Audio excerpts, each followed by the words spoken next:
વડોદરામાં test of વડોદરાના આયોજકોએ કર્યો જાહેરનામાનો ભંગ। ગઈકાલે રાત્રે સેવાસીમાં ડ્રોન કેમેરા ઉડાડી જાહેરનામાનો ભંગ કર્યો છે। શિવાય ફાર્મમાં આયોજિત મ્યુઝિકલ ઇવેન્ટમાં ઉડાવ્યું હતું ડ્રોન।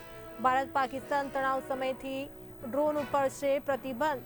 ડ્રોન ઉડાડવા તેમજ ફટાકડા ફોડવા પર લગાવ્યો છે સરકારે પ્રતિબંધ।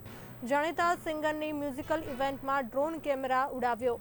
પરંપરા ટંડન અને સચેત ટંડનની મ્યુઝિકલ ઇવેન્ટમાં ડ્રોન કેમેરા ઉડાવ્યો હતો। ટેસ્ટ ઓફ વડોદરાના આયોજકો દ્વારા જાહેરનામાનો ભંગ થયો।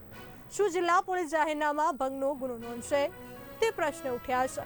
અગાઉ ફટાકડા ફોડતા પોલીસે જાહેરનામા ભંગનો ગુનો નોંધ્યો હતો। લગ્નના વરઘોડામાં ફટાકડા ફોડતા પોલીસ એક્શનમાં આવી હતી। મ્યુઝિકલ ઇવેન્ટનું સ્થળ પોલીસ ચોકીથી માત્ર 100 મીટર દૂર છે। પોલીસે આયોજકો સામે હજી સુધી કેમ કોઈ કાર્યવાહી ન કરી તે સવાલ ઉઠી રહ્યા છે। પોલીસ હાઈ પ્રોફાઇલ આયોજકો સામે કેમ બની રહી છે મૂકદર્શક।